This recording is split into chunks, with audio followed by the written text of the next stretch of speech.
jour pardonner. Et malgré vos remords, les silences que j'ignore, devrais-je un jour oublier?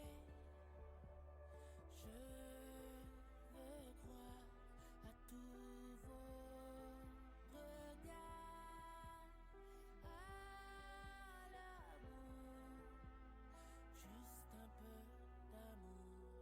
J'ai laissé au fil du temps mourir mon innocence, s'enfuir les souvenirs de mon enfance. Je sais ce que la vie a fait de moi. Et le temps défile sans me laisser la moindre chance dans l'indifférence. Je suis ce que la vie a fait de moi,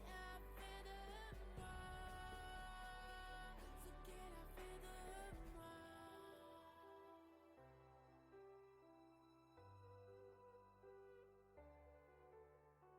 moi. Et le temps défile sans me laisser la moindre chance dans l'indifférence.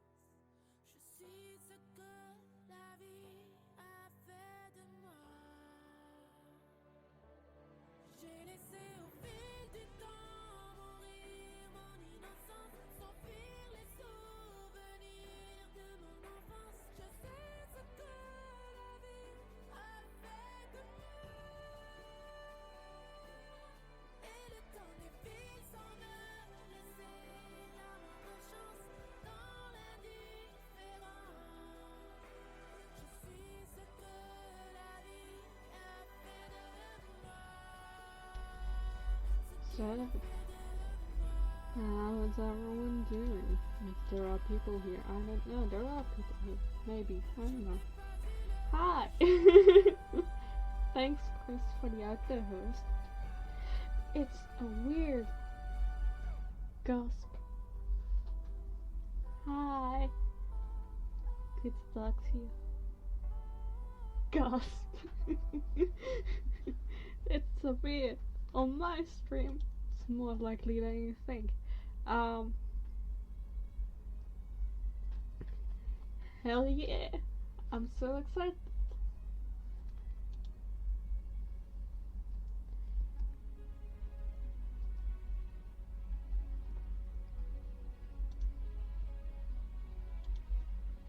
It's the tube, it's the Christy. Yeah. Let's do the doing.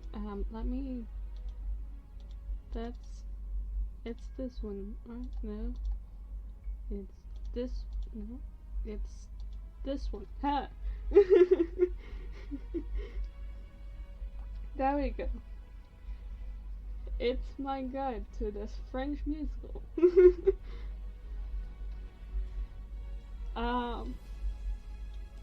Yeah. Okay.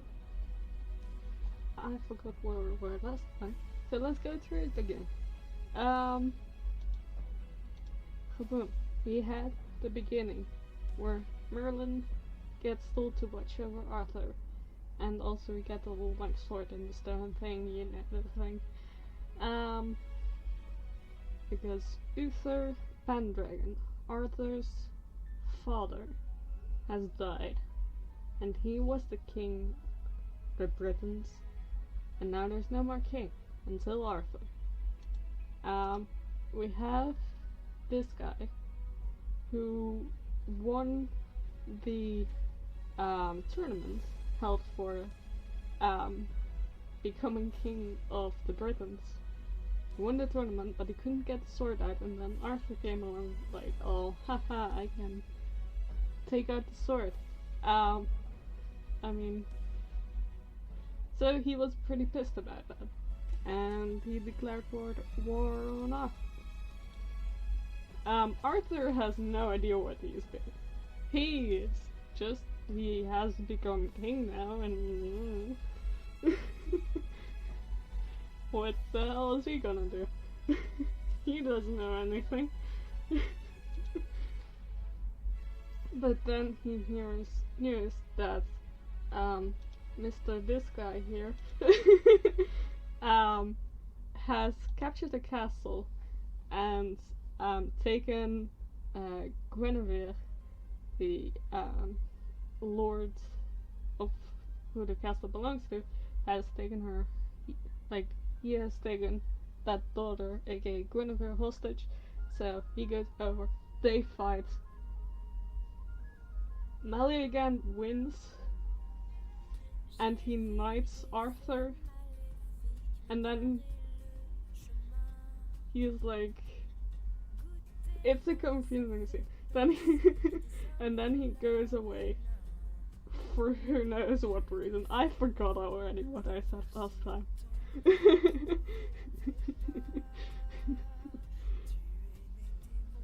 It was presumably about honor and all that stuff. But yeah. And then we have Guinevere, who doesn't want to marry Maliagand, and wants to choose who she wants to marry. And of course she falls in love with Arthur, who is now shirtless. Anything not clear about that? Good. The romance is very important, so remember that. You don't have to know all the details, just remember that Arthur is very much in love with Guinevere. That's all you need to know. Arthur is king, he doesn't know anything, he's very in love with Guinevere.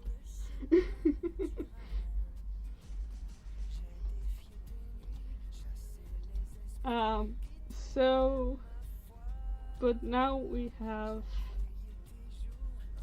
no! Oh no, I accidentally deleted the song from the playlist. Sorry, just let me add the song again, if I can find it, please. And this is a riveting start. Where are you?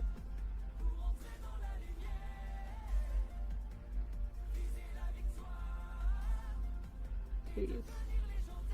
I'm just trying to live.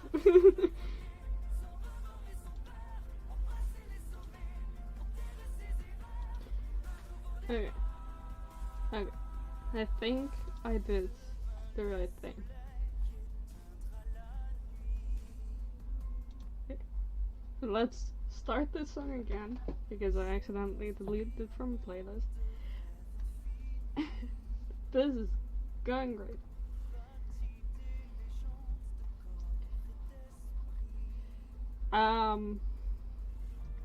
Anyway, how are all y'all doing?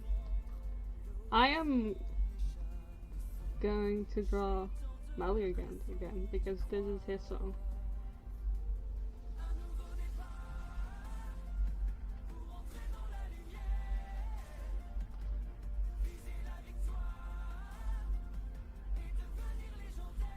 I really like this song. How did I draw? You look funny.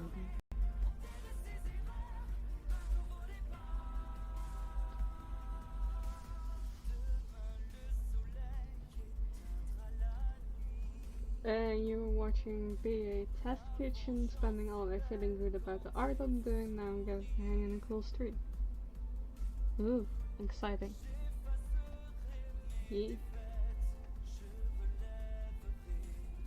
Nice that you're having a good art day. Feeling good about art day. Yeah. That's always nice.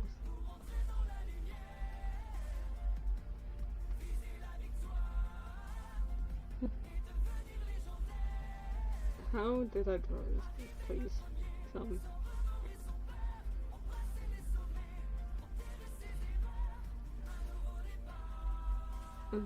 Have a little consistency.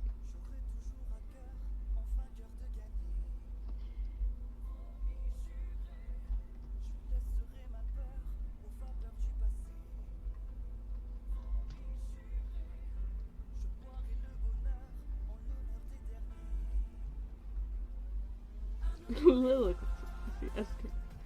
I'd hope so. Not that my art has ever been consistent in any sort of way.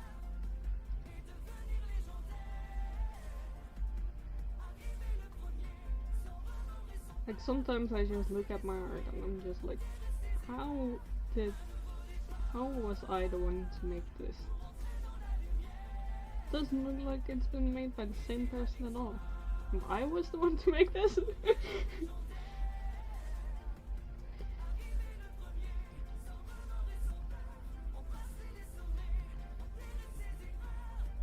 I don't really have a fantastic pose in mind or anything, so...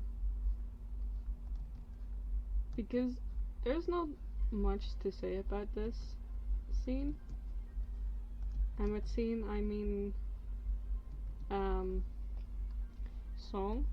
I mean, it's a very good song, and the visuals are stunning. Here is your first reminder to at least skim through the musical to look at all the great visuals. I will repeat this a lot of times.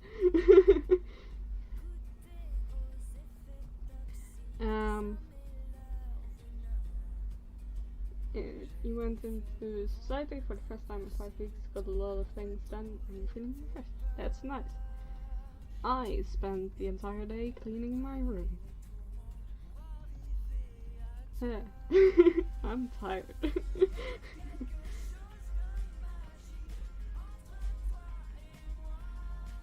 I don't know what to do with this story.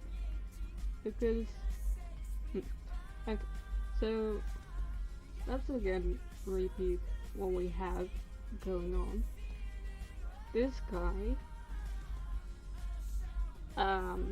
he won the tournament for becoming the next king of Britain, but then he didn't become that because, you know, the whole Arthur taking out the sword in the stone. So he got mad about that. And for pretty decent reasons, I guess. He was about to be king if it wasn't for Arthur. And Arthur was was very unqualified. He wasn't even a knight until this guy knighted him, so still fair enough.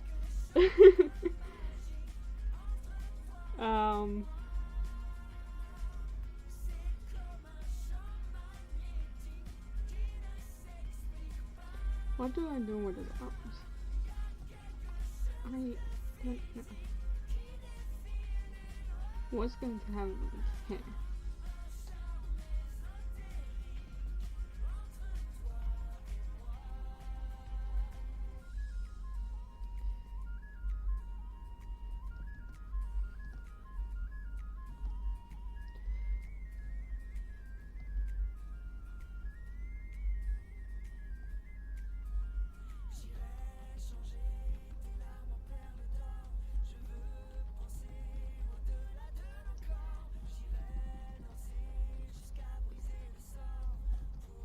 So, but then the whole invading the castle thing happened, and he won and demanded to hold Excalibur. And I think the whole spiel is that Arthur was very honorable about and just wanted to be knighted because this guy didn't mind holding Excalibur while all the other knights did, like they didn't want to touch it because it's Excalibur.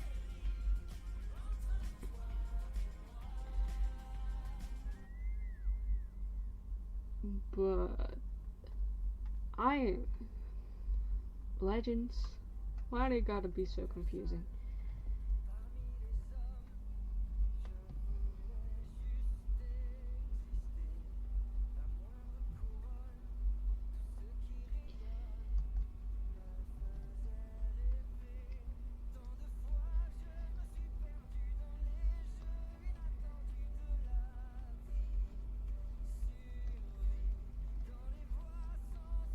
It has to be confident. No. supposed to be... Nope.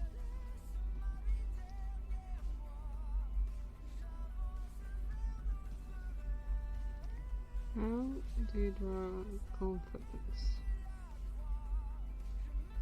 It's like this, not nearly the same as angry, only then it's smile. Smile. Like tiny smile. Like that. Maybe? I don't know.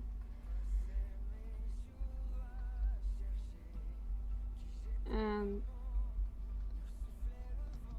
then he said that if he couldn't have the crown, he at least wanted to marry Guinevere, but then Guinevere fell in love with Arthur. So now he is kind of mad about that whole stuff. And he just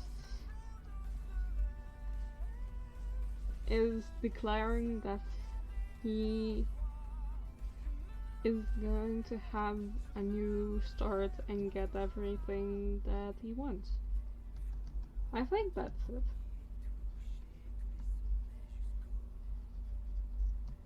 And I love this, like this. I mostly love the guy who plays him. He just looks really cool, but his motivations are not clear. If that wasn't if it wasn't clear by now how confused I am about all of this.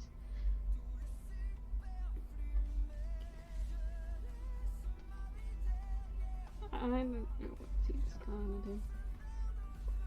I do know what he's gonna do in the future, but I don't know what he's gonna do now with his hand. Because that's very confusing. He's just gonna do a confidence point. That's what people do. Definitely, don't question it.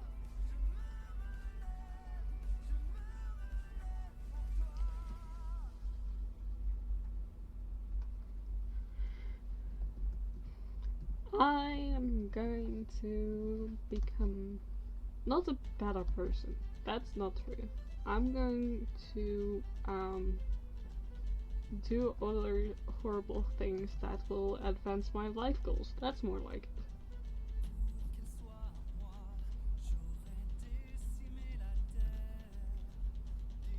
You know, as you do.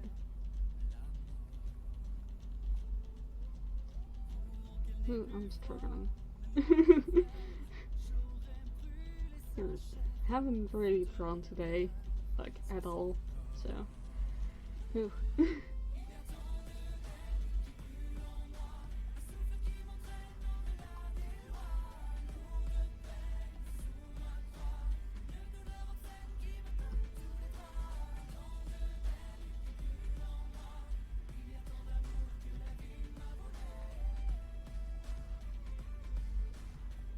I don't know what he's wearing again. It's like this kind. Maybe it's like.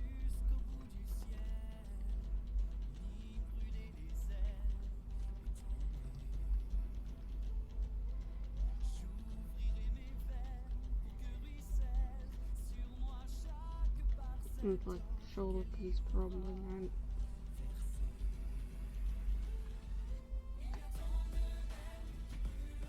I don't think I've been consistent with this guy's clothes in any of my drawings so far. I've drawn him like the most amount of times, and I'm still just like, what?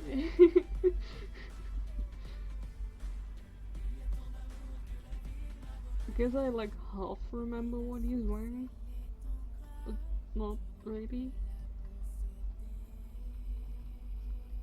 I know he doesn't have this.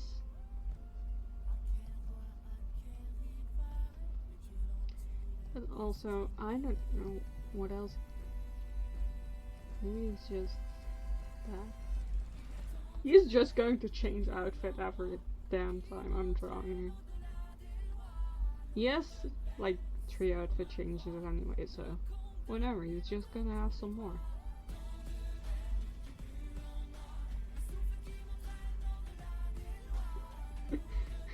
Yeah, exactly. What's the point of being one of the villains if you're just not going to dress like it? Has Mega Mind taught you nothing? Wanna be a villain? Act like it. Dress like it. Become the villain you want to see in the world. I know. Hey, here he is again. A different song, but... Also, I will forever be surprised that a guy can sing that high. And Jesus Christ, your vocals are insane. Give me some.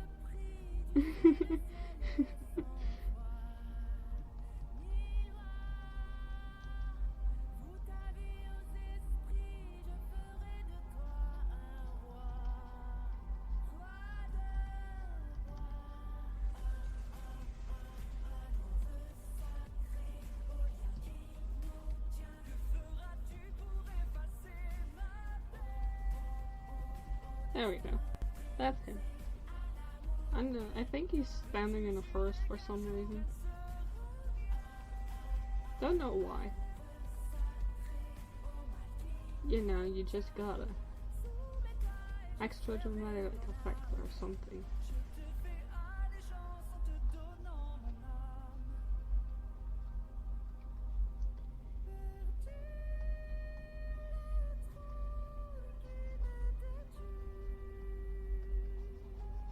Just some wonky ass trees.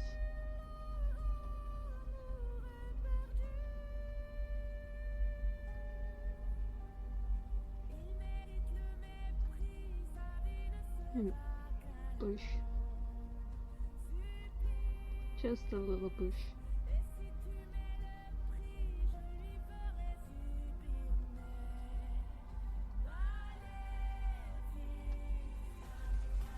Probably more trees if it's a forest.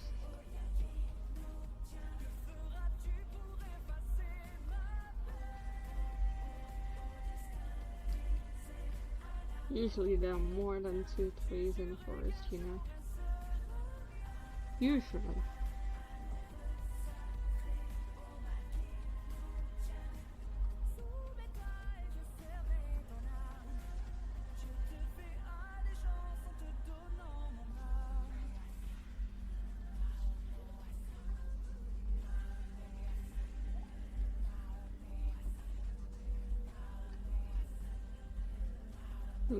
Plants.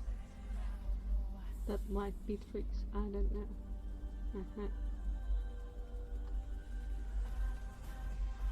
There we go. There he is. He's having a grand old time. There's not much to say about this. So let's continue on, because we have a lot of the musical's story left covered. Yeah. Okay.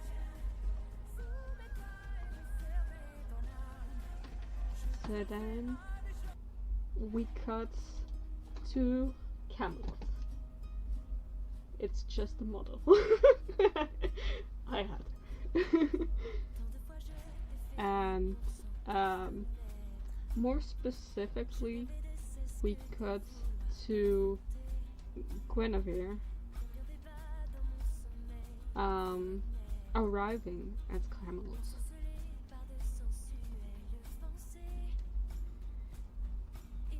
She had a more outfit. And she's just really happy, as portrayed in this song.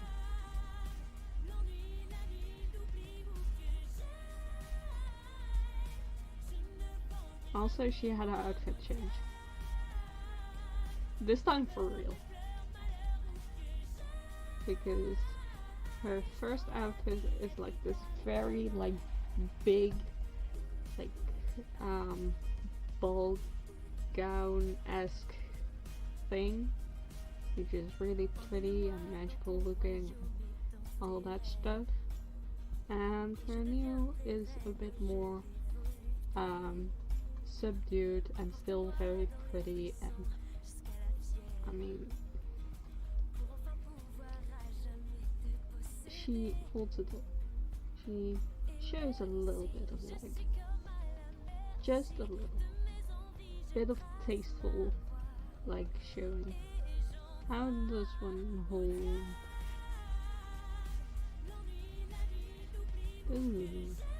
Not gonna look good. I probably should have drawn something today.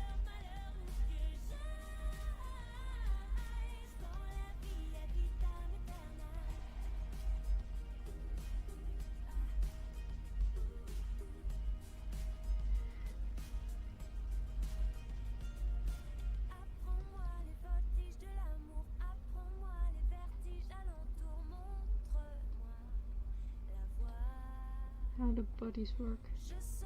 Usually they have like a middle. Ugh. Don't rotate my canvas, please. Drawing is already hard enough.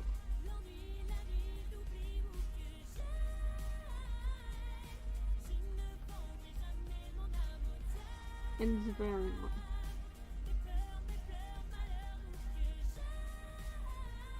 I don't like the way this looks.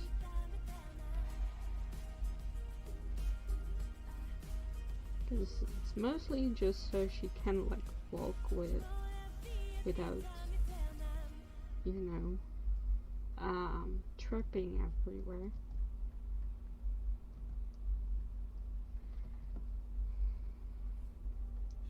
Tiny feet with heels.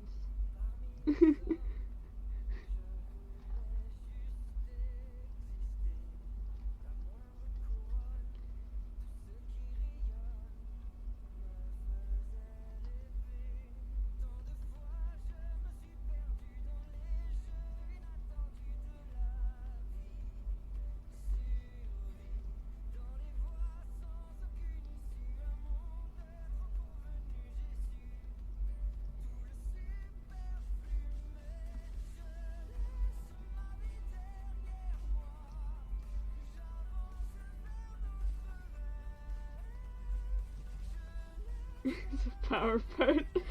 Is it?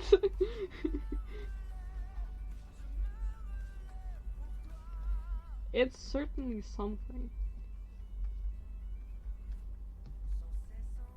If it's a power pose, I'm not sure.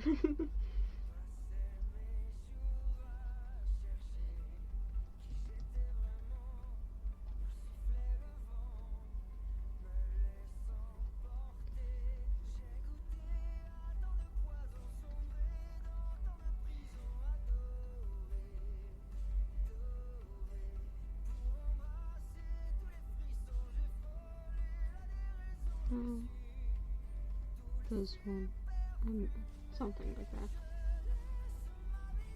This looks really clunky, but I don't know. I usually hold like not like that. Yeah, dainty. Between like that doesn't make any sense. Whatever. It's fine. It's fine.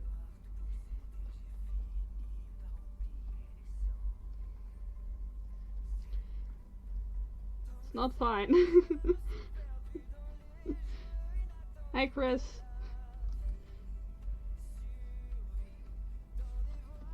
Figuring out a pose, and it's hard.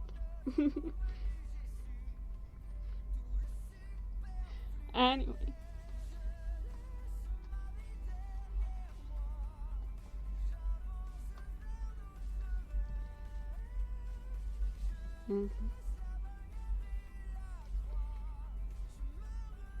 Her new dress is really pretty.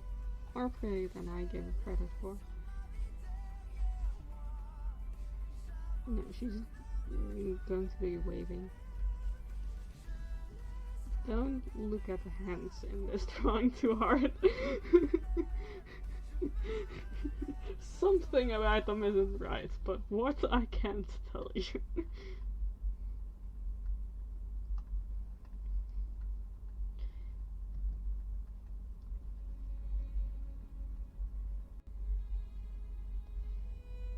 Gonna be waving. Guess she just arrived at Camelot. I don't know.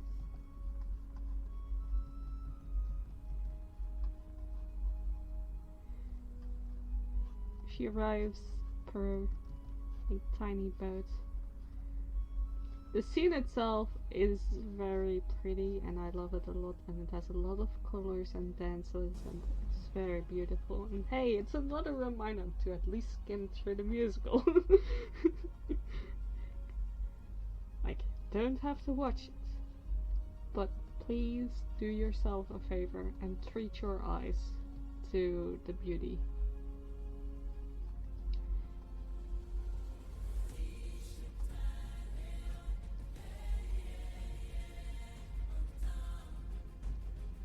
She just arrived per boat and Camelot is right here.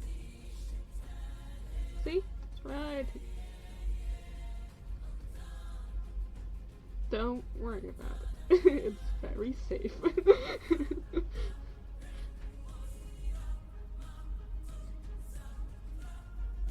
Right here. See? It's great.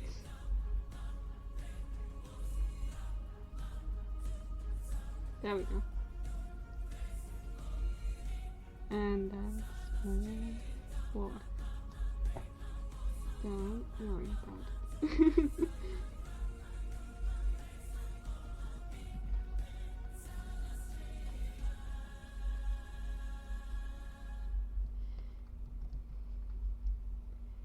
Anyway, Guinevere is welcomed happily at Camelot. It's just a model. Why is that so instinctively? Why?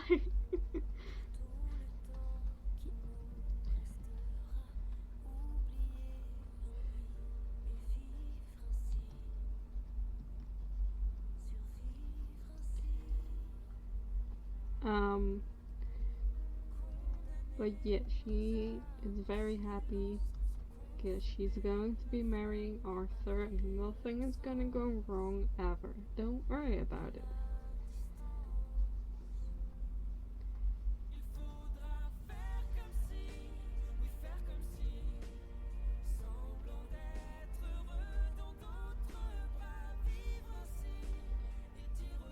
Things are never going to go wrong, don't worry. We don't have a lot of the plot left to cover after all, don't worry. She is just very happy. How do you draw a happy person?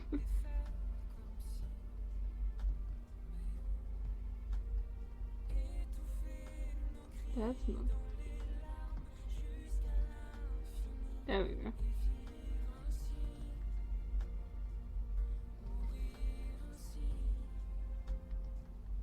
There, she's happy.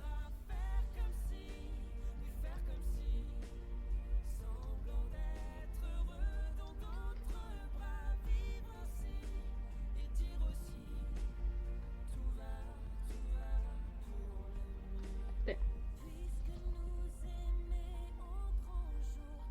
She is very happy and nothing's gonna go wrong. Don't worry about it. I don't like this drawing at all. Let me just make the head a little big.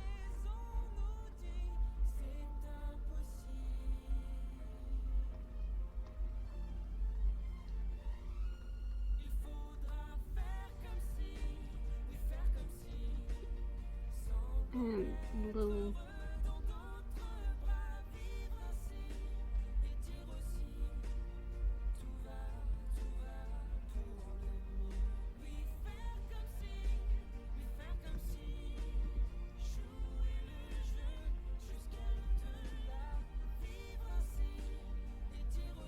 She has arrived at Camelot is in fog.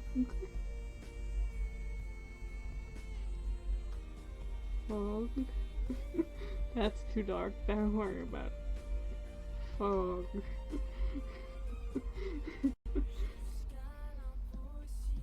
Anyway. She is very happy. That's not gonna change. So yes.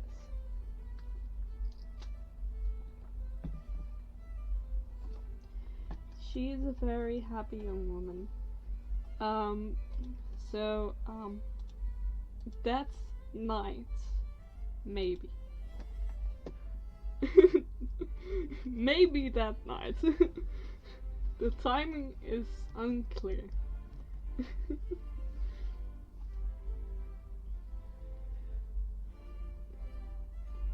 Guinevere is at Camelot with her fiance, future husband, Arthur.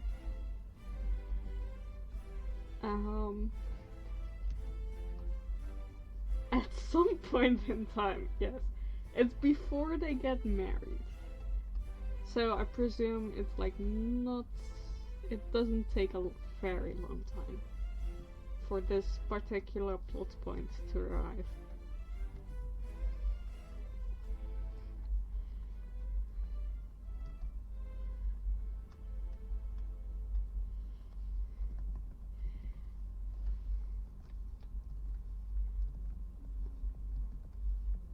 They will be happily sitting together. But yeah. So everything is fine. Everything goes well. Guinevere has arrived safely, and there is a big, like, banquet. Is that how you say it? That's how you say it. No. Why did I decide to make people sit? Got the one. Bang. Great. Wonderful. There's a big banquet. And he's going to have his lucky over. Tiny feetsies. It's the land of tiny feet.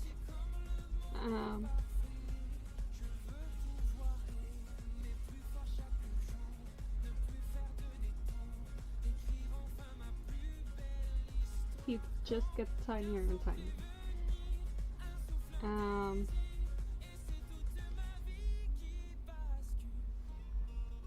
She is having her hands on his legs. Because they're happy.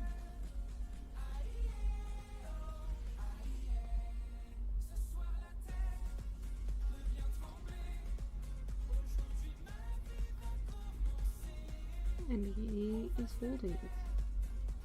Because they're happy.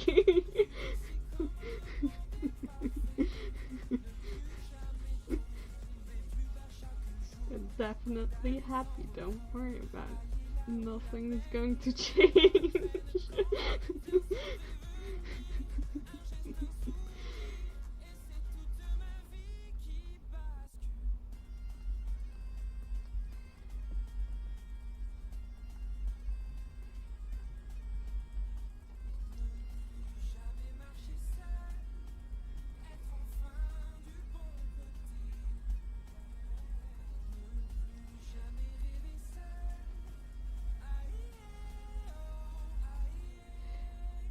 So yeah, anyway, there is a big banquet held for Guinevere's arrival, presumably.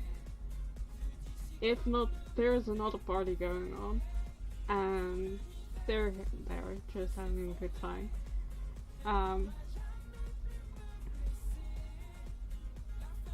Hands are not going well today, Jesus Christ.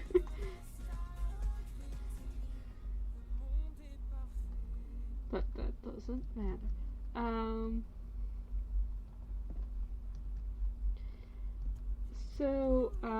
They're having a grand old time, and in comes a woman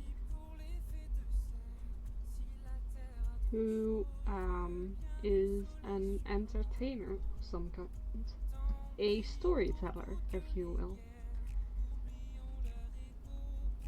and she wishes to tell a story for the king. And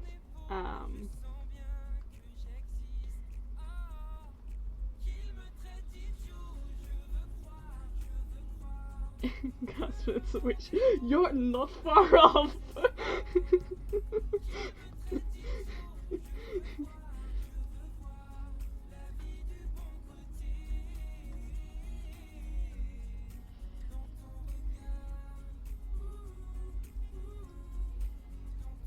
It's fine, don't worry about it. It's definitely a normal storyteller who wishes to tell her story to the king and the future queen, and has absolutely no harmful intentions whatsoever.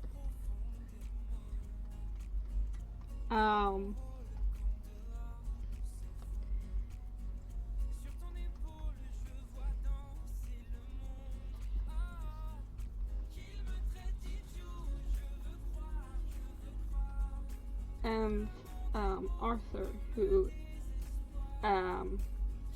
well, more specifically, Merlin, advises Arthur that this storyteller may not be who she says she is, and that maybe shouldn't listen to her.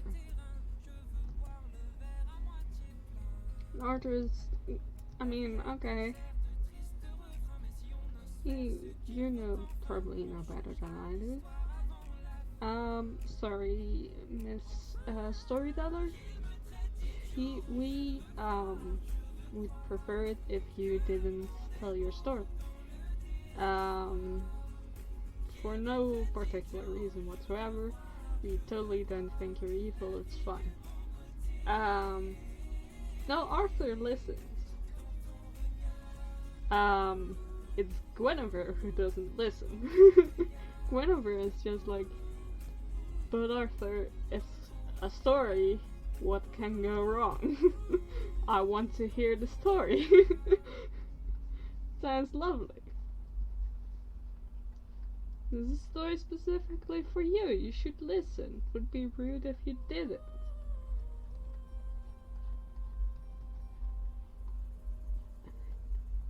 And Arthur is like, I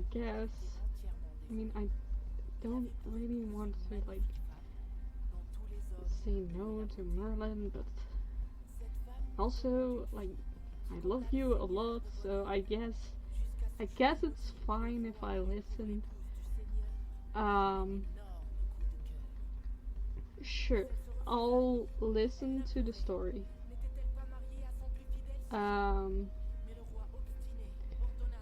I'll listen to what she has to say. What is the worst? He's in love! Don't you dare turn this around on him.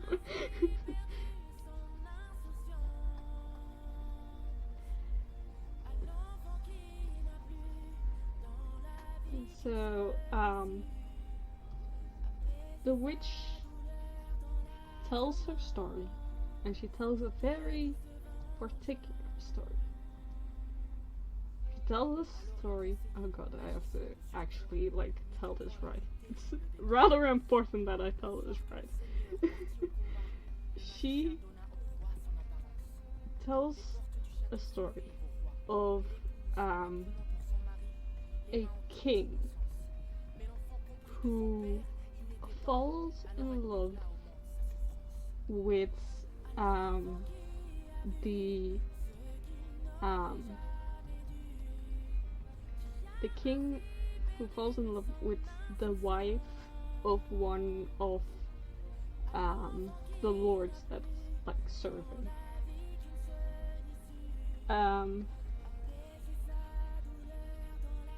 But I mean, the king is also married, so that's a bit weird. And naturally, because the wife is married, she doesn't want to do anything with it.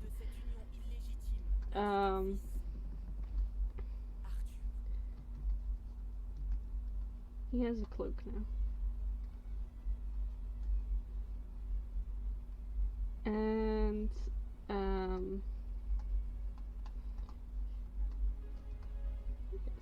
yes.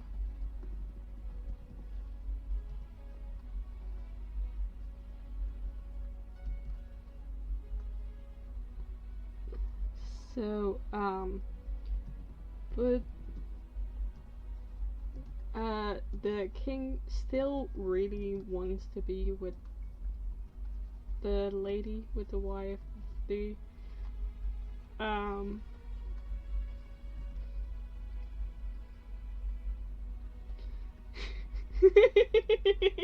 sorry, I just had to laugh at this face.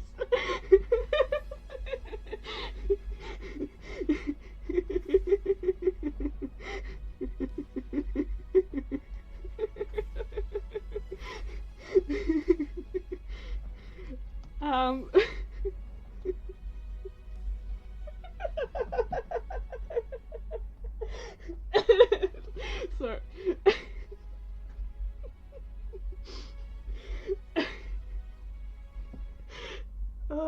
This face is so funny to me.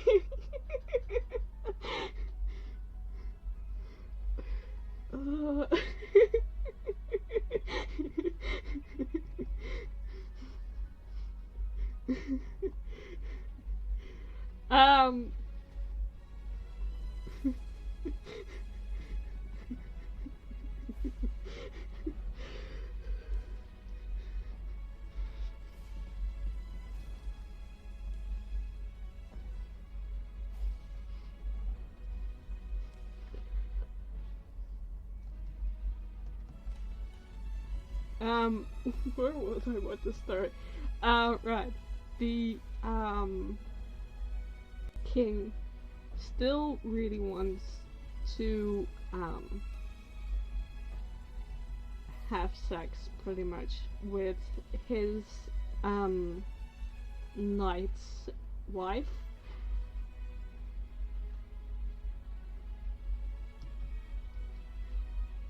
And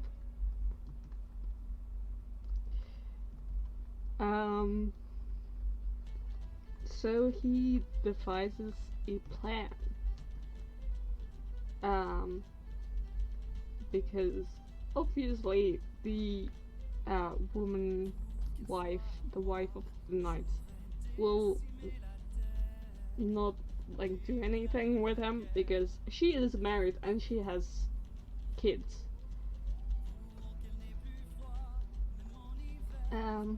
Just like the king. The king is also married and also has kids.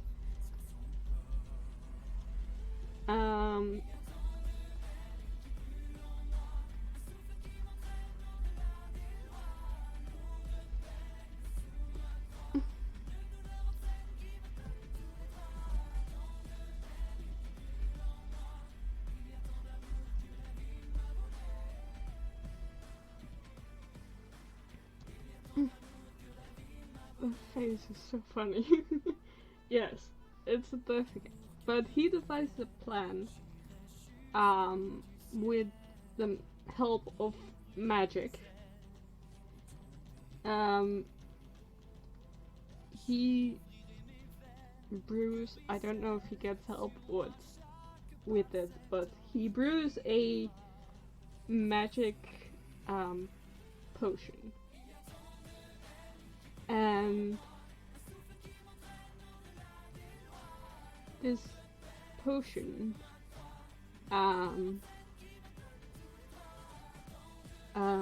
pretty much makes the wife of his knight think that like he's her husband, that he is in fact the knight.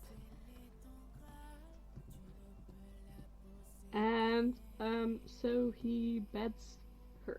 He has sex with her. Naturally. It is very fucked up. But it's even more fucked up when you consider that the just a classic casual dinner. Yeah, remember, they're at a party. This is a story that gets told at a party.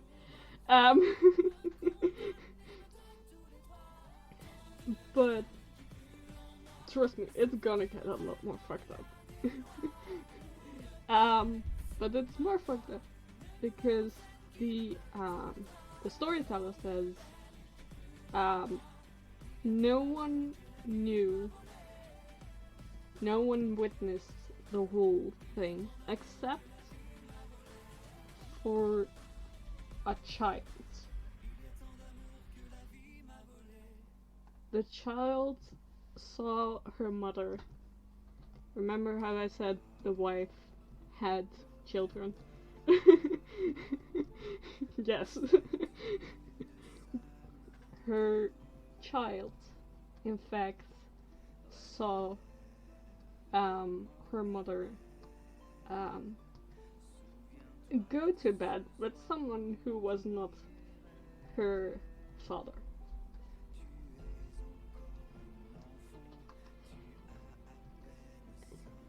And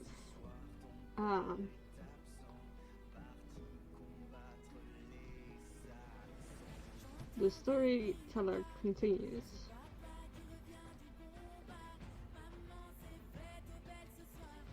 Because from that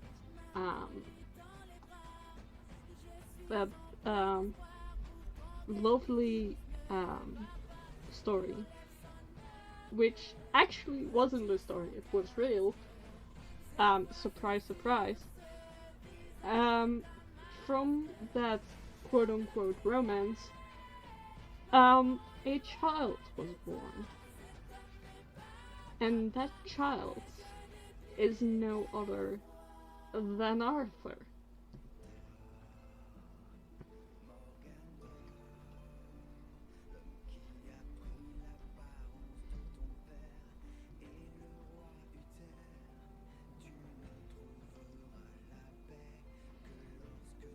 Arthur was, because the king was Uther Pendragon, who, as you may remember, I spoke about at the beginning of the story, because he was the last king of the Britons, and he did the whole the one who gets the sword of the stone will be my heir thing.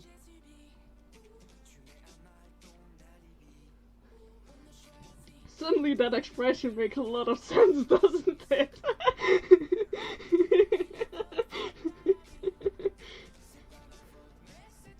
But yes, but the storyteller also reveals that she is in fact Morgan, I guess, is the more English version of it. I don't know how to pronounce it in French. Morgana. Choose your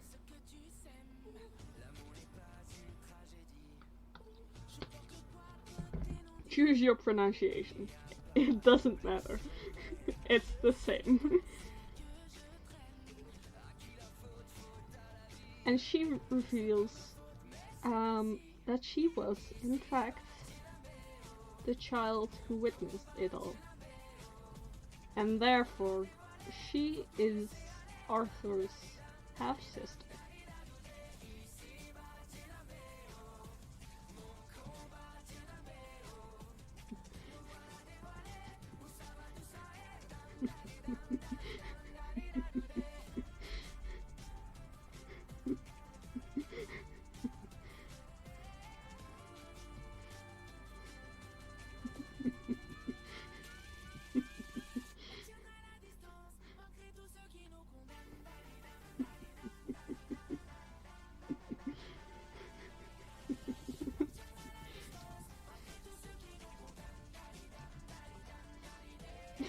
Chouquet does.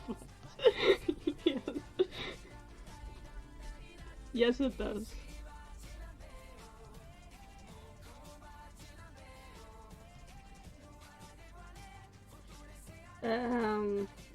There used to be two characters at one point with Morgana and Morgan the Faithing, but they merged it.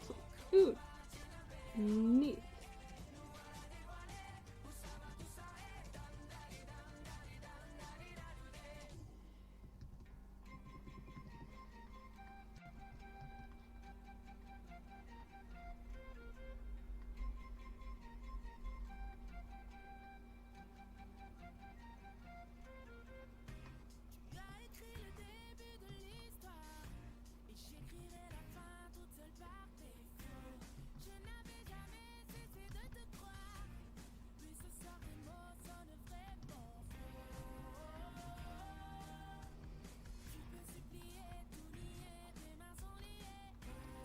So yes, Morgan, I don't know what her hairstyle was doing. I think it was like back. She looks really pretty. I mean, as does everyone in this freaking musical. Everyone in this musical is so pretty. Have I told you guys that? Because they all are. Don't know how.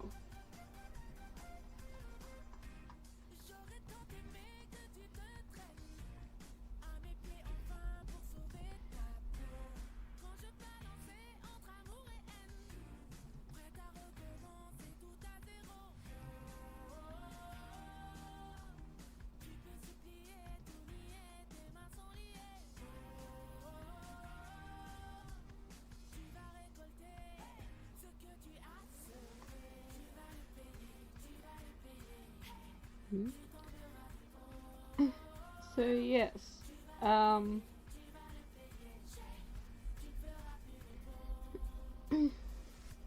Arthur and Legend is just hundreds of years of fanfic, and the fanfic becomes a new game. True, true. I like. Like the stories are very fucked up, but as with pretty much all myth, but I like that there is still around. As a historian personally.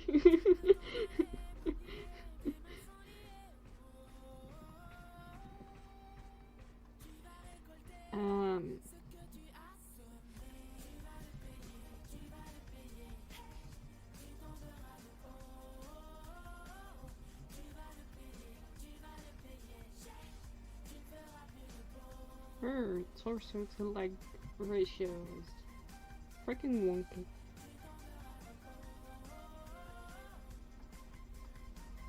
I think the torso is too large. Also this hand.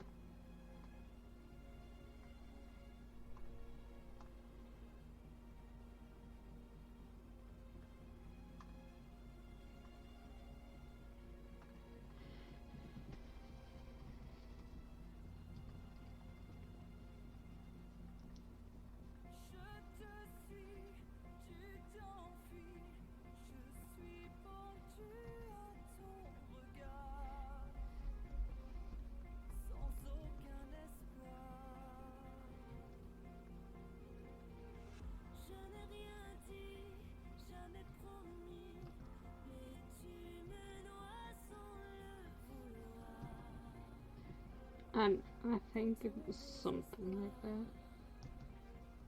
Can't quite remember. That's not important.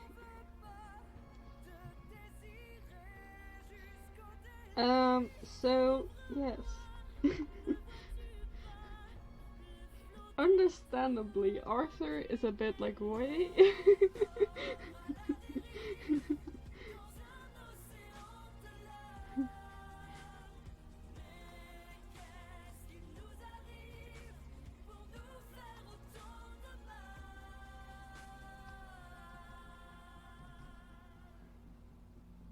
Drawing abs, no.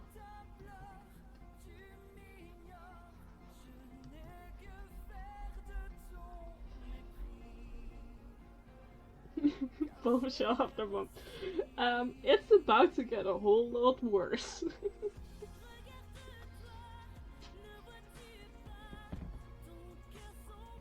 um,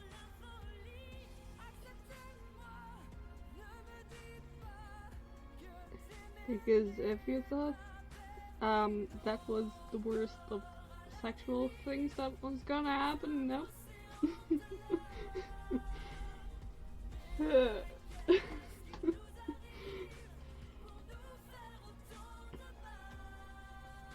Let me put up the actual song for a second.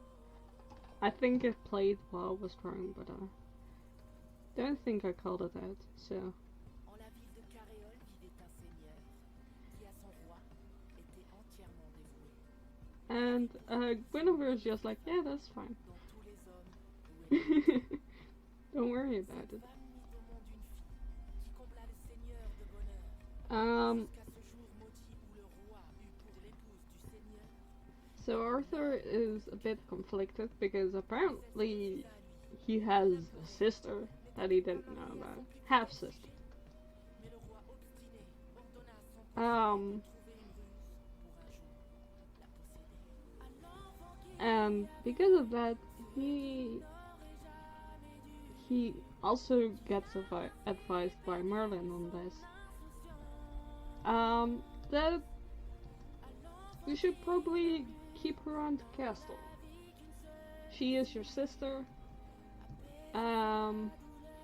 She's had a bit of a tough life. You know, witnessing like your mother get like magicked and kind of tricked into sex with a guy. That's a bit fucked up to witness as a child. So maybe let her stay. Arthur's like, yeah, okay, sure. I don't really. Listen, this is a lot to take in, so I guess it's fine. I'm not really comfortable with this. Also because she seems to be angry with me for some reason, but okay, fine. Whatever.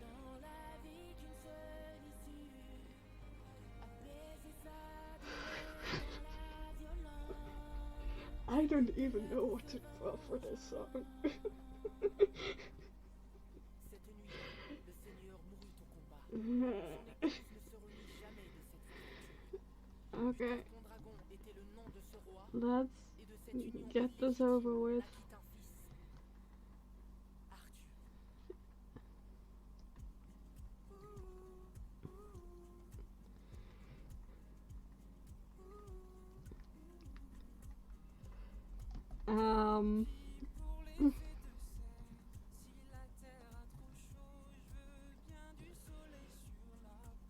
I mean, yeah, kind of. I think, yeah, she kind of holds a grudge against Arthur. Listen, nobody likes Arthur. For no particular reason. Or at least none of, like, the bad guys have an actual, like, legitimate reason to hate him. But he just happens to be the person that's around to, let their anger out on.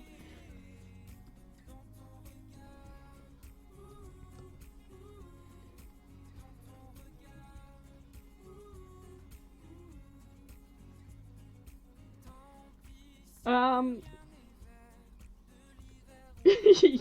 mean, kind of, yes.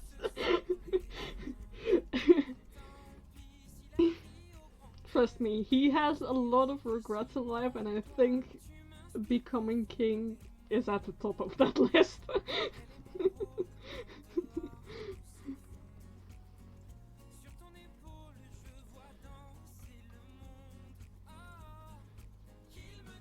Because he has to deal with a lot of shit. For some reason.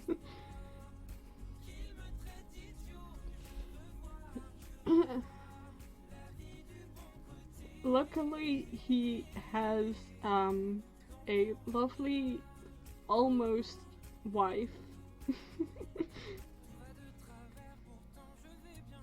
at his side. And she is there to support him in all of this. Definitely.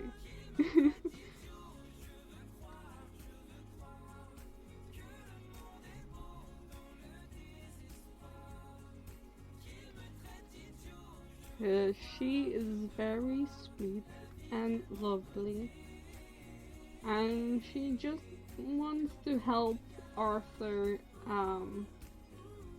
feel better.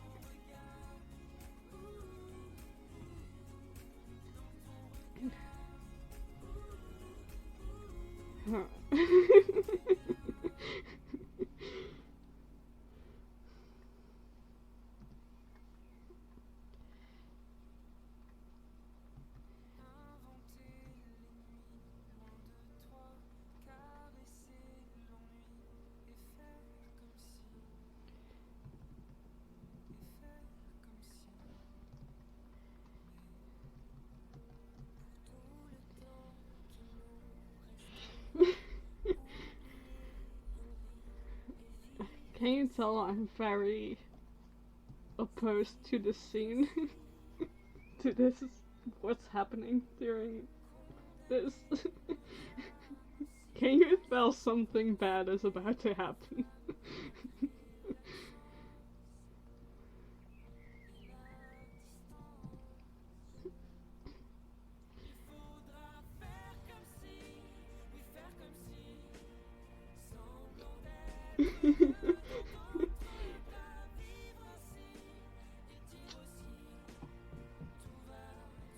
I just kind of need an Arthur story where he isn't like the douchebag or anything, but he also isn't like the hero, and he's also just kind of done with everything. And he's just like, yeah, this is too much for me, I'm sorry.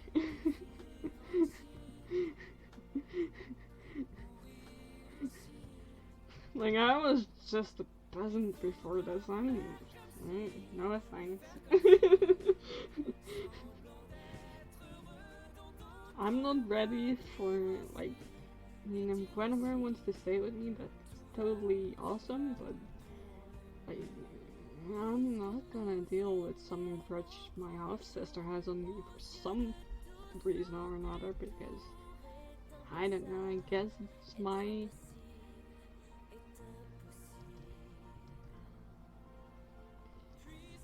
It's my fault now that that happened, I guess.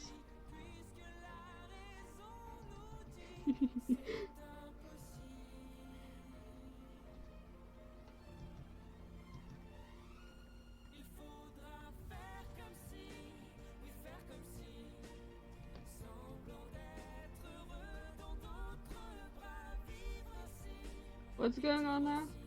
At the moment I'm just drawing Guinevere. Don't worry about it, it's just normal Guinevere. There's nothing wrong with this. Don't worry about it.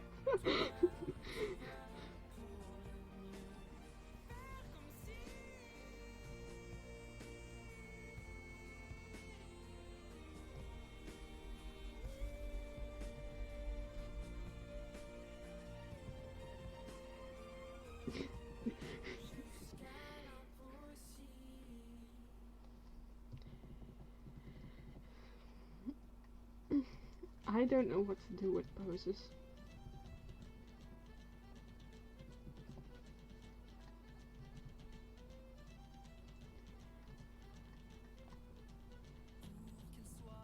Also, yes, good, she's supposed to.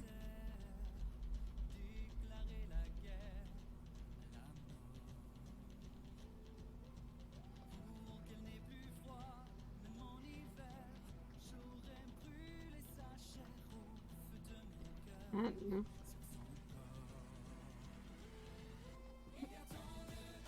yeah. I mean, I feel like you know what's going on, Michael, and I'm very appreciative that you know, because that means you probably know why I'm being very uncomfortable.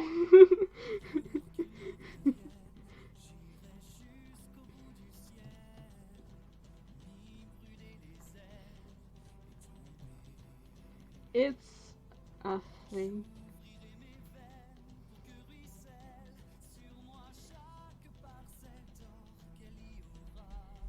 Yep. Guess what, Prissy? Um, you know how, Guinevere is just like, you know, I get this is a whole lot to take in. Let me help you feel better. So, she kind of has sex with Arthur, but oops, oh no, it happens to be Morgane, who disguised herself as Guinevere to have sex with Arthur.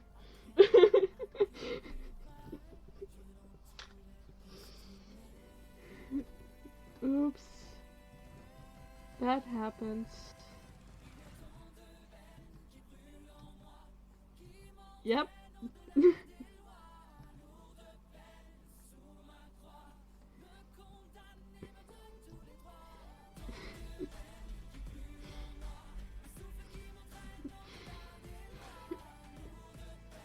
You know how Morgane was like in the story that the king, who is later revealed to be King Pendragon, uses magic to disguise himself as his knight's so he can have sex with the knight's wife. Morgane does that. Yep. She did horrible things. She saw a man do it to her mouth. Yep.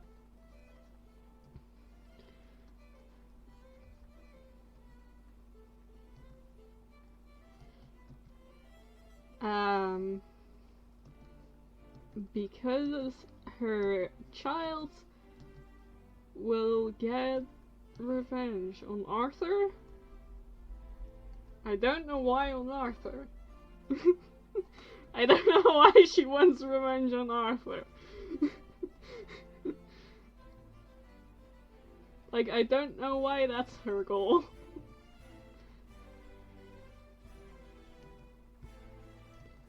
But it is. For some reason. So her child, who is also Arthur's child, who is going to be birthed. Not in this story, mind you.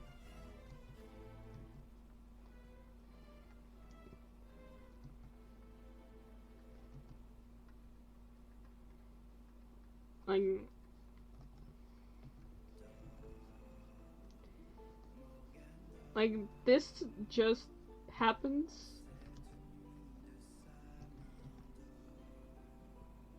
Yeah, probably. But, you know, in this story, it's this, and, the amount of sense it makes is about 0. You know?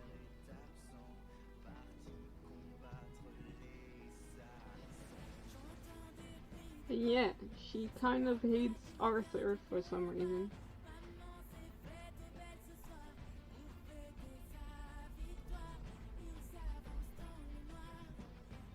That makes sense. A half-sister. That the half-sister and the evil witch are separate.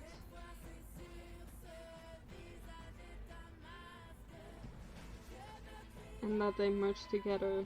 And now doesn't make any sense, but I guess it's this way now.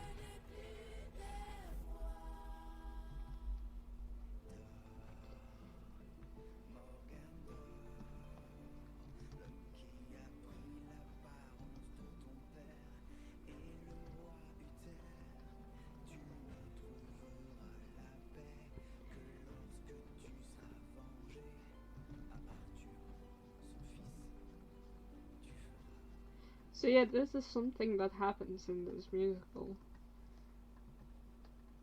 And the song that plays during it is very catchy.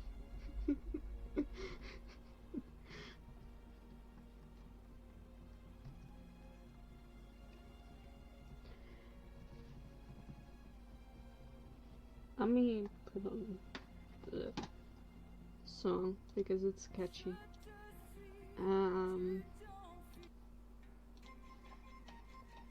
Sounds so great.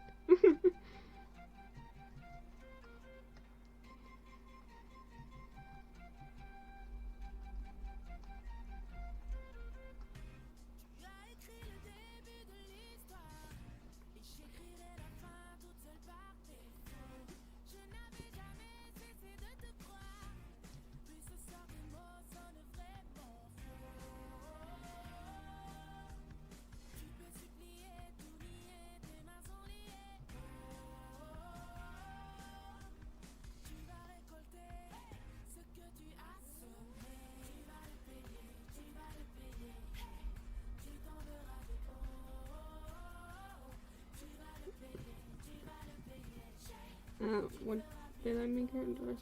Right.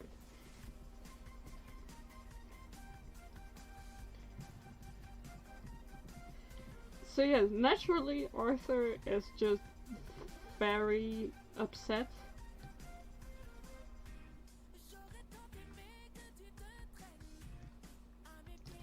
Because, you know, what the fuck?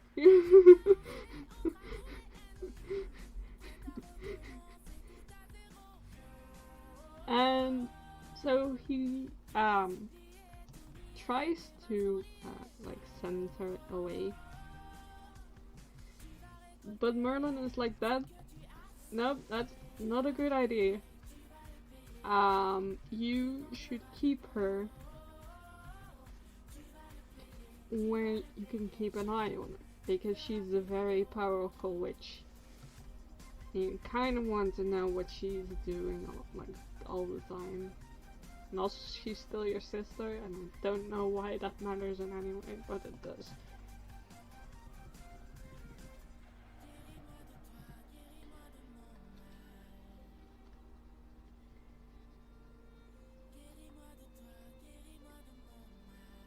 Probably because of the whole like family honor thing that medieval people had going on.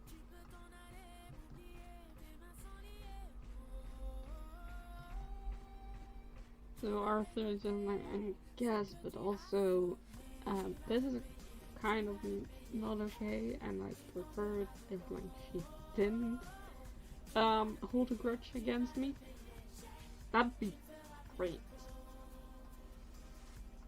Oh right, I'm like eyelashes. Maybe that's why she looks weird.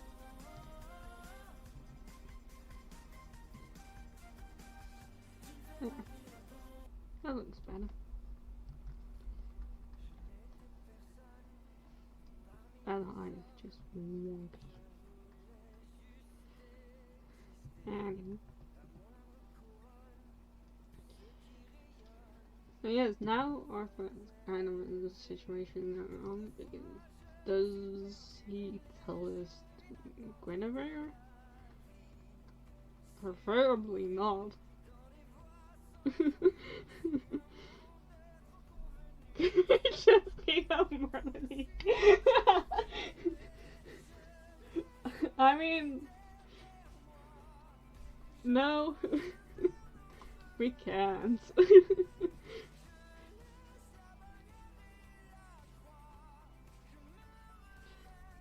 We can't, because in this version he's part of the like fairy folk, the people of Avalon, the creatures of Babylon. So don't worry.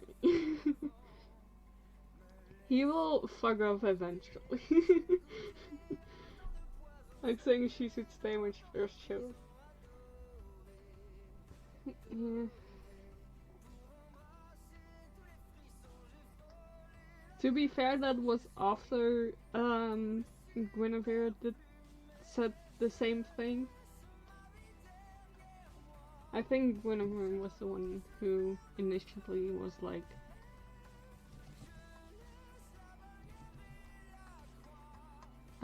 she should stay. And then only after it was revealed that she was Arthur's half-sister was Merlin the one who wanted her to stay. But that's not important. What's important is that now Morgana is at the castle. She is at Camelot, and she will remain there for the rest of the story.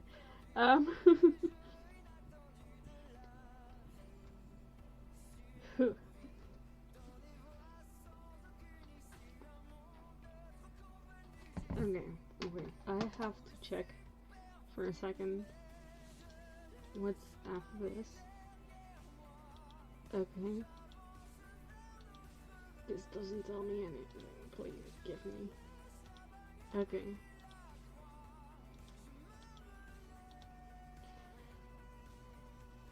Okay. You know how I said in the last stream that things just kind of happen to Arthur?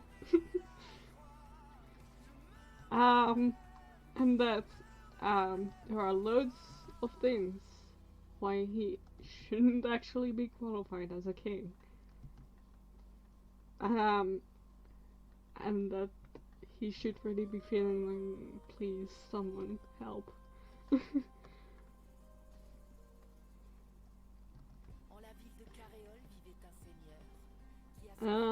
Because now his people are actually like mostly they are accepting him as a king. There are a few exceptions, but mostly all the Britons are like, yep, we like Arthur as a king. Thank you. Please help us. And Arthur's like, what? What do you mean help us? I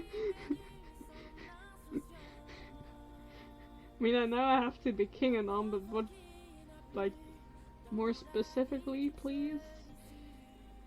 And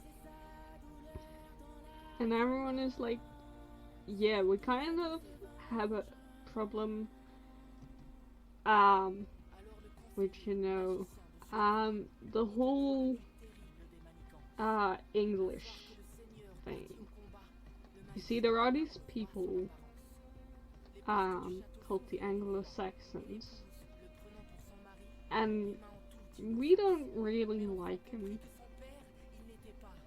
And we kind of like, you're our king, so we want you to do something about that.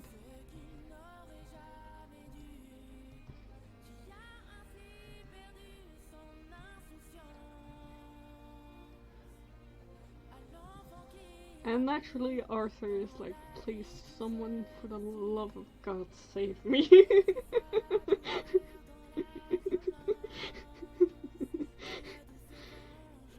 I just really want a version of the story where Arthur is just like not okay with anything that's happening. Because he really shouldn't be.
Yeah, Arthur is over here probably wishing that he'd actually given the crown to the one guy that really wanted it.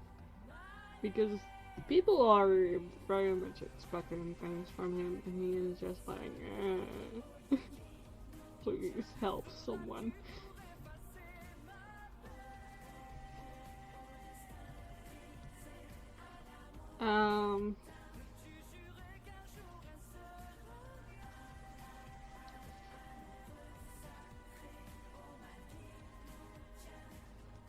What do I do?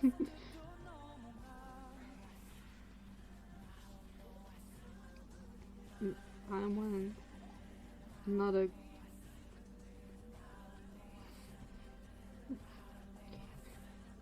good old crispy shrugging pose. Like, what do I do?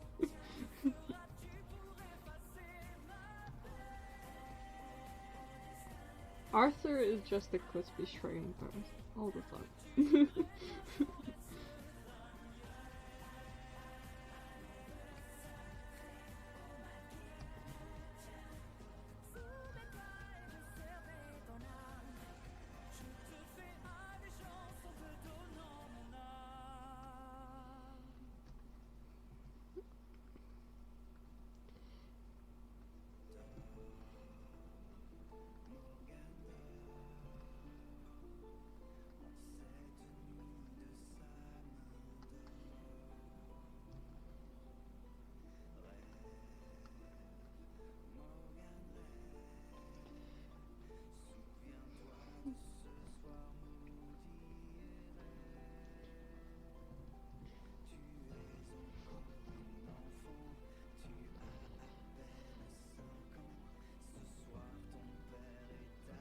Please, someone help him.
and everyone is just, please, Arthur, help us. You're our only hope against the awful English. Please help us.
Hi, Kira.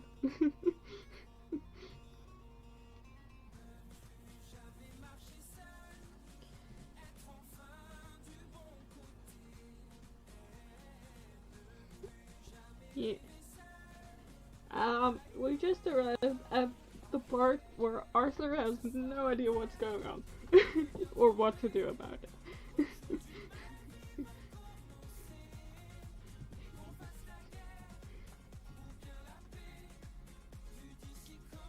And again, that's basically the whole musical, because everything just kind of happens to him in this version of the story.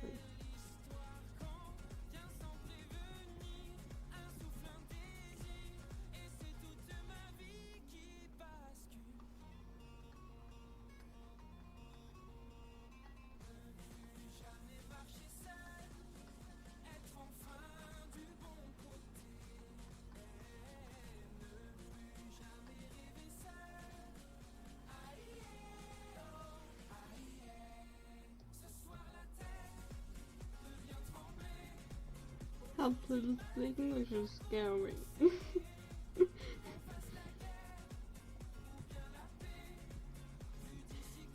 That's pretty much what's going on. And Arthur's just like, what do I do about that? Very scary. The English is so scary, just scaring us. But poor Welshman.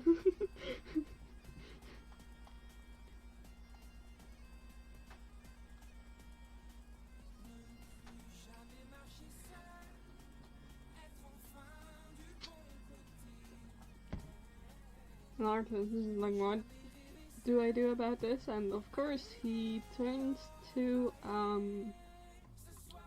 good old Merlin.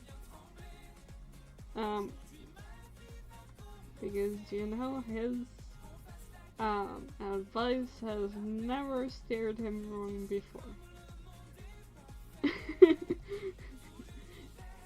Or put him in any kind of unwanted situations. Like the one that literally just happened. Oh yeah, you missed it. But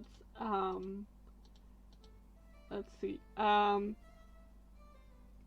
Guinevere arrived at Camelot. A strange lady arrived at Camelot at the feast that was put in place to celebrate Guinevere's arrival and her becoming queen soon. And she told the story about a king who fell in love with his knight's wife, so he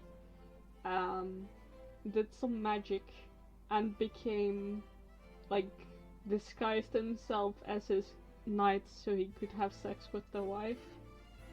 And the child, like, the wife's child saw it all happen. And that child happens to be this lady whose name is Morgana. And the child that came out of that wonderful relationship between the king and the knight's wife happens to be Arthur. So they're half siblings. How lovely. And Morgana has decided that she is very angry at Arthur for some reason. Presumably because, like, logical reasons, because two versions of the story mesh together, as Rachel explained earlier. But in the context of the story, it doesn't make any sense.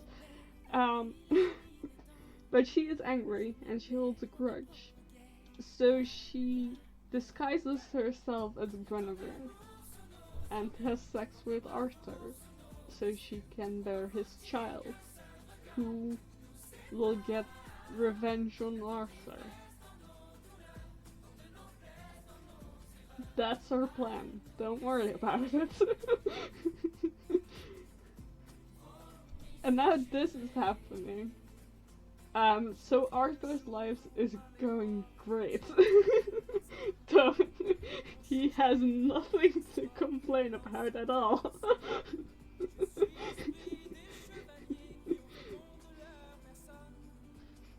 He is doing absolutely fine.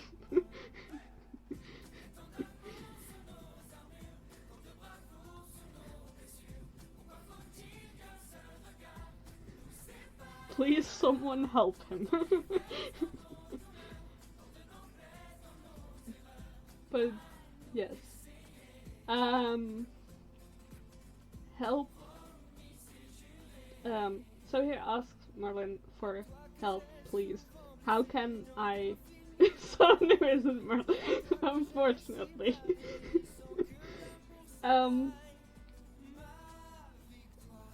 He was like, how do I defeat the very scary English people? And Merlin is like, well, first Arthur is, like, very...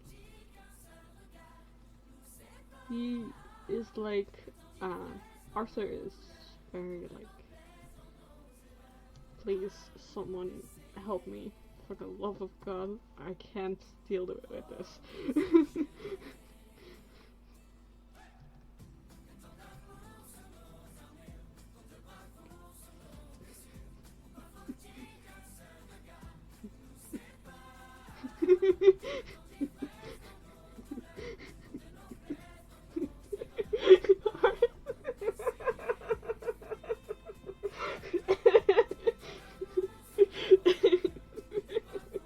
I keep laughing at Arthur's expressions. I don't know why.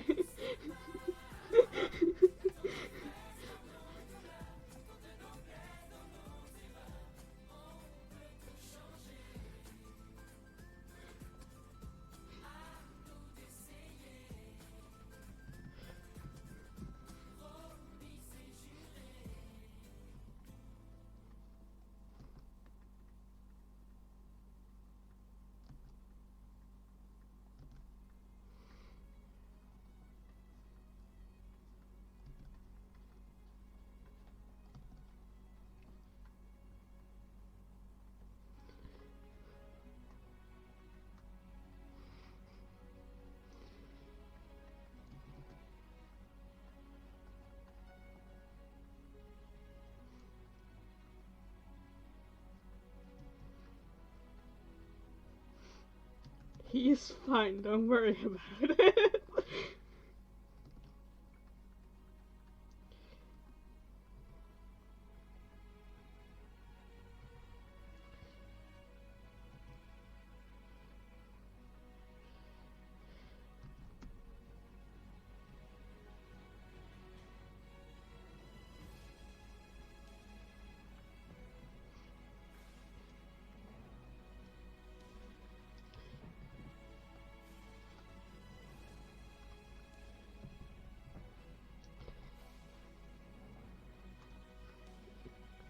So yes, that's pretty much what Arthur has going on. But he has asked Merlin for help, and Merlin has a solution. You know, as much of a solution as you can expect from Merlin. I mean, it doesn't make Arthur any happier, but, you know. He says if Merlin is like, if you wanna,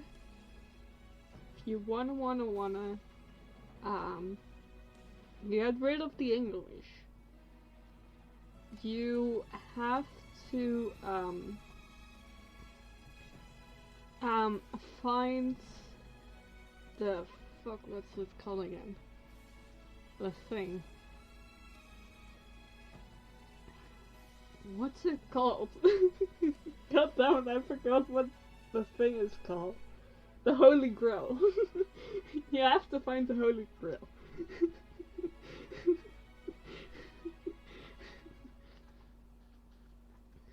I was like, there's a whole movie about. I have quoted the movie twice.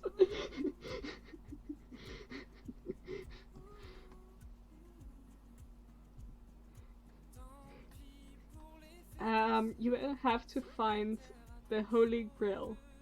But the Holy Grail is not so easily found. Arthur is like, great, love it. I love it when everything in my life is hard. That's totally fine. I super love it. Don't worry about it. I mean, he doesn't say it, but that's just what I imagine he would be like.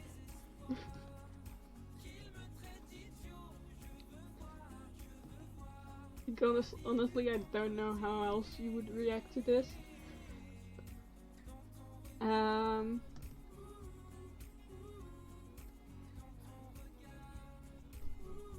He's like, okay, how do I find this Holy Grail that I have to find for reasons unknown to me? Because the freaking people, creatures, fairy folk of Avalon just love messing with my shit. So what do I have to do to find it? And Merlin says, you can't. And Arthur is just like, what? What do you mean I can't? And Merlin says, only the pure, I think it's something like a pure of heart or something, some bullshit like that.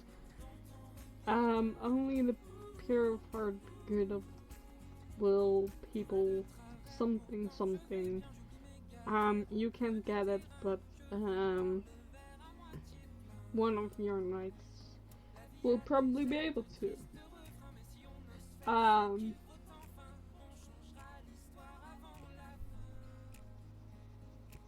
So yeah, Arthur is totally fine with this. Don't worry about it. He is not panicking at all. Holy Grail. Sure. That's fine. I mean, he isn't really panicking in the musical. I mean, he kind of is, but not like super panicky. More like, guess I have to find a solution now. Merlin, please help. And then Merlin gives him the solution and he's like, yeah, okay, that's fine. I should go do that then. Because things happen to Arthur and he reacts to things and that's his role.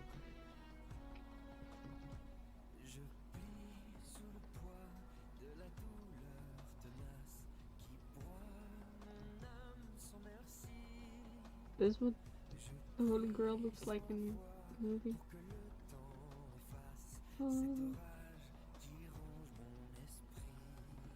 Holy Grail.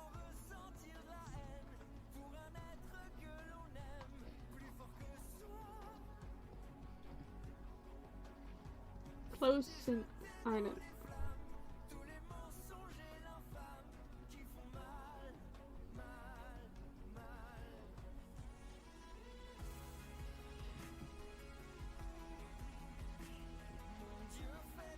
Yeah, Arthur's like, okay, then I guess I will have to find a knight who will find this holy grail for me while I try not to die of stress because I have to run a country.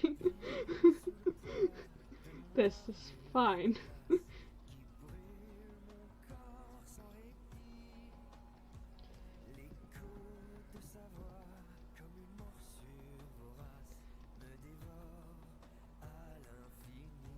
Don't worry about it.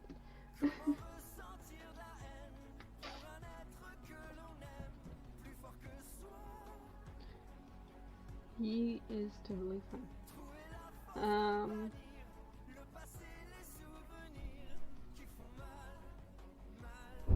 Meanwhile, he also has. Oh wow. Time flies. I just looked at the time. Let's see if we can get one more draw.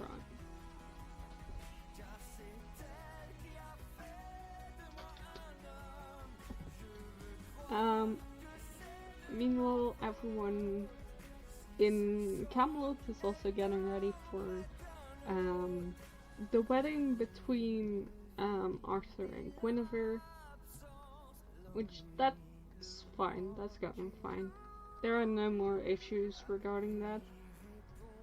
The whole Morgana situation is pretty.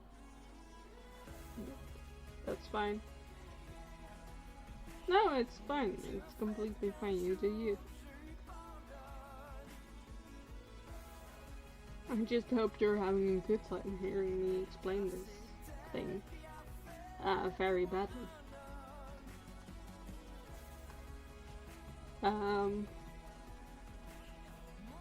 But we have your favorite character coming up, aka Guinevere. Nothing bad is going. Listen, nothing bad is happening. Don't worry about it.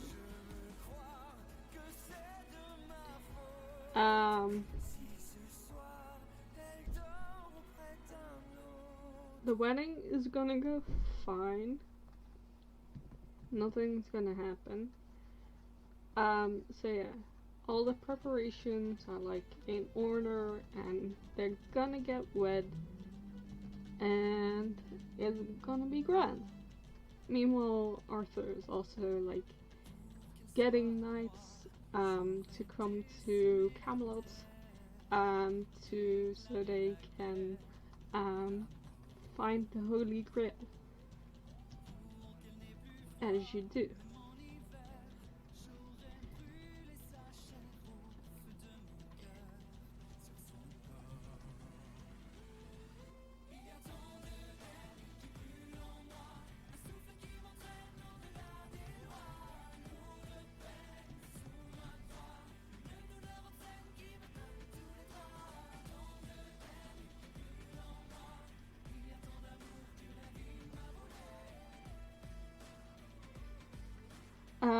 So yeah, nothing's gonna go wrong with that.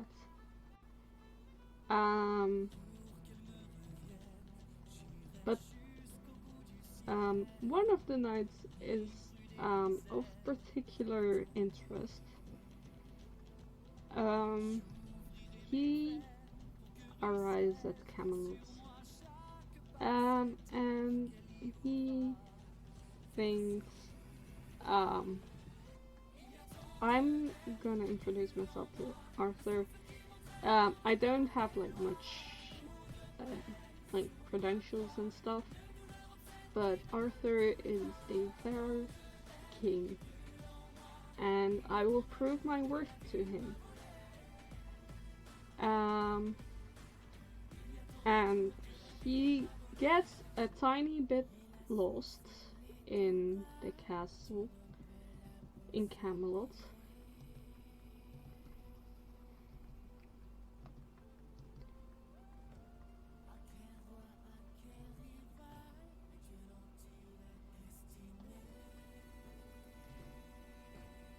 And he happens to stumble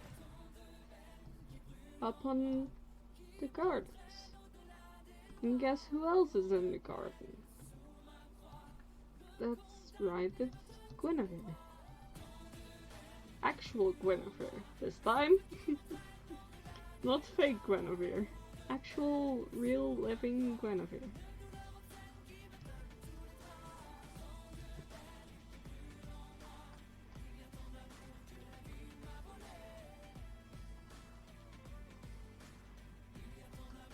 And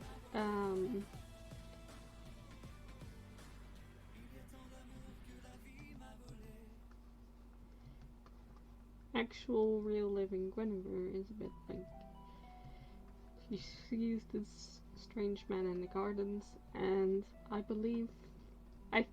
think, don't quote me on this might not actually happen, but her like handmaidens are like, you shouldn't really talk to strange men. We will get him out of the garden as soon as possible.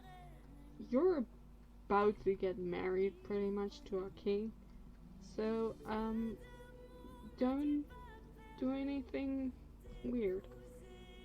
So they call the guards on this new knight, Lancelot of the Lake. And Gwendolyn is like, don't do that, please. I know, it's fine. He looks innocent enough. I'm sure he had no harm. I'm sure he's just lost. Because she is a very nice lady. And she likes to believe the best in people.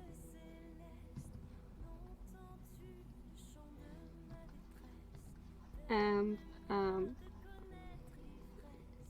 Lancelot sees this lady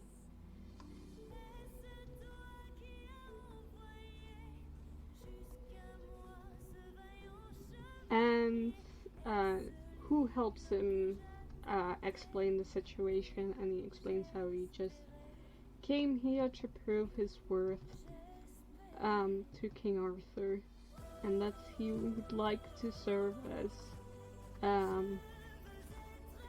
King Arthur's loyal knight. And they have a little bit of a back and forth and such, and eventually it gets to like Lancelot is a little bit impressed with this lady. She is very pretty. She's very nice. So he asks her if she happens to be married.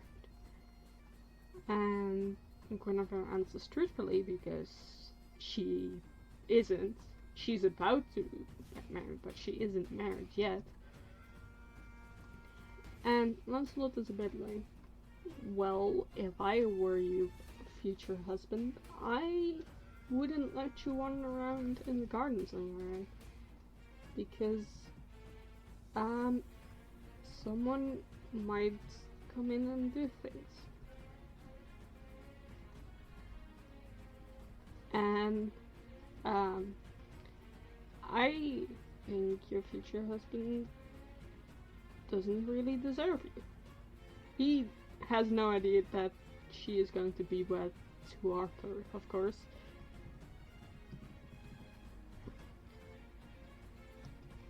And Guinevere thinks it's very funny that he says all this.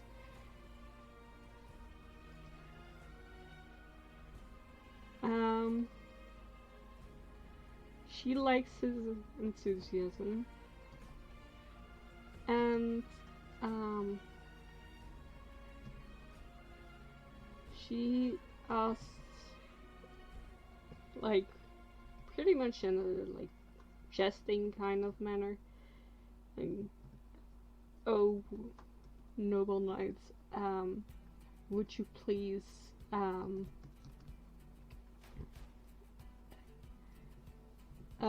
protect me, something like that. And Lancelot is just like, yes, I definitely would.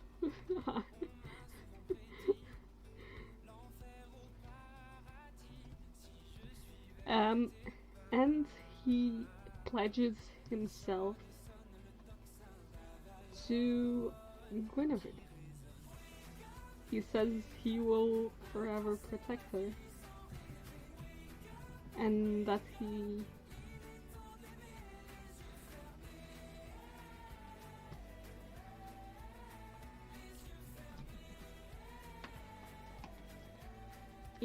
pretty much he pledges himself to Guinevere, and he says he tells her that she will forever, that she forever can count on him for protection.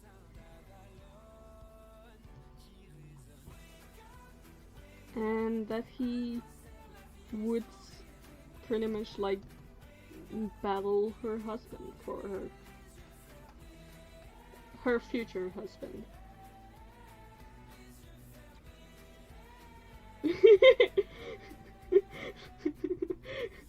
Listen, you're right. But no one ever said. I don't think anyone ever accused Lancelot of being smart in any sort of way.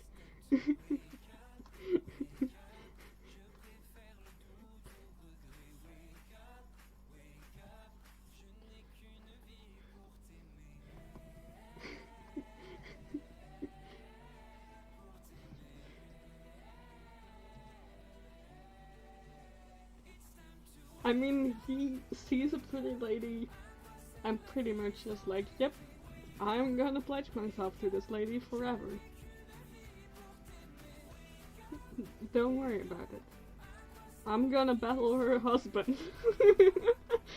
Her future husband. Because I don't think he takes care of her good enough. And she deserves the best. Which is totally not gonna backfire on me at all. Don't worry about it.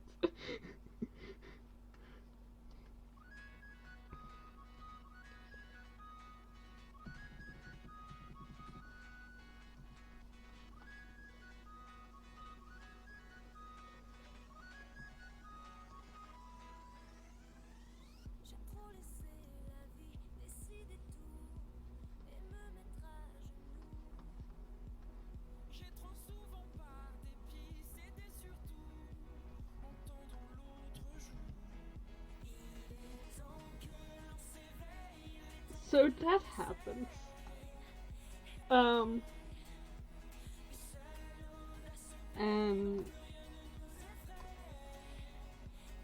I'm gonna keep it at that for now, but I will quickly narrate what pretty much happens. So Lancelot says, please, oh noble lady, will you please take me to the king? I will pledge my allegiance to him, and then I will battle your future husband for your honor. Guinevere is very amused and also very endeared by this proclamation. And she brings him to Arthur, and Arthur is like, oh dear future wife, I'm glad you have brought another knight to us. And Lancelot is, oh fuck. Oh no.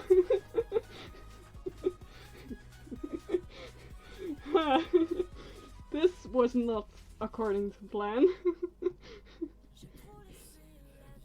Um, I have, in one meeting, fallen in love and pledged my allegiance to a lady who happens to be King Arthur, who I am now a noble knight of. Happens to be his fiance. Whoops!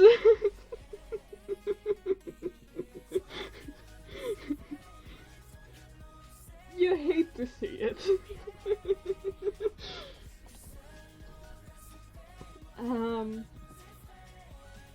So Arthur, very unknowing of anything that's happened, says, well, they do explain a little of the situation, not everything. But Guinevere pretty much tells him that she found him in the gardens and that she is very impressed with him. And Arthur is like, well then, you should knight him. He will be my knight, and he will be loyal to you. And you could knight him. So Guinevere knights Lancelot, and Arthur is blissfully unaware that Guinevere has got a little bit of the feelings for this handsome new knight. On the day of her wedding to Arthur. But that's totally fine. And yeah, that's where we're going to leave it for today. Oh.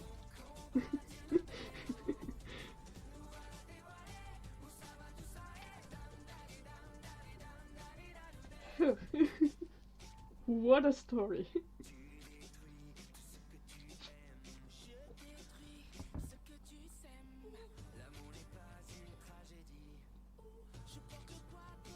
It's all fine. Yes, don't worry. Arthur especially is doing totally fine.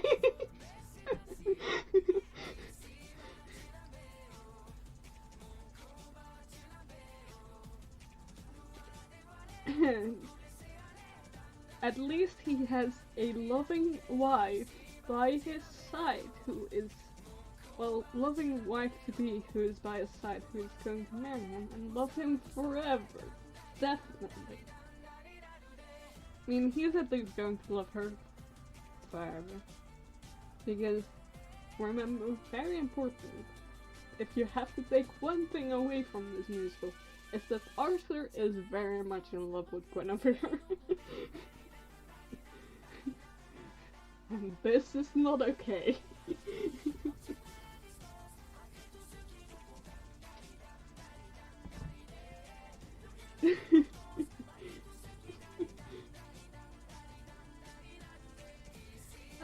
But yeah, thank you all for coming. That sword was all the luck you got instead. Or was it the worst luck of all?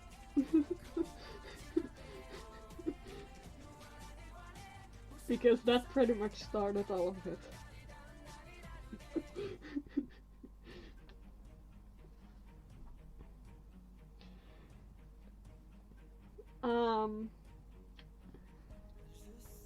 Yes, so, I hope you will continue to like Guinevere, Christy. Even though, things might go a bit, wrong. Maybe. No spoilers. But yes, thank you all so much for coming to this stream. I had a lot of fun. Time passed so quickly. Hi Chris, nice of you to speak up as well. Let's go back to our great crispy shark.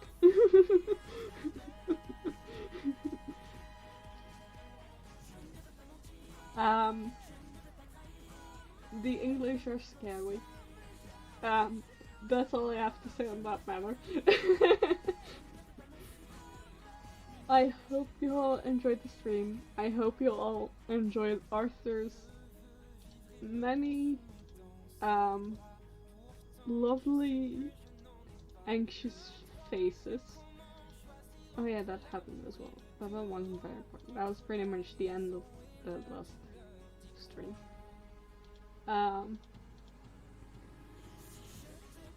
Lots of things happened. This is my favorite Arthur face.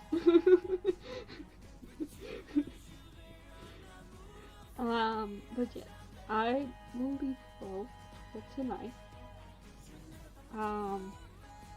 Goodbye. Thank you for coming. I hope you all enjoyed it and will continue to enjoy it. Enjoyed it? Again, please at least skim over the musical just to check out amazing visuals, costumes, dancing, that kind of stuff. Because I can't do justice to it.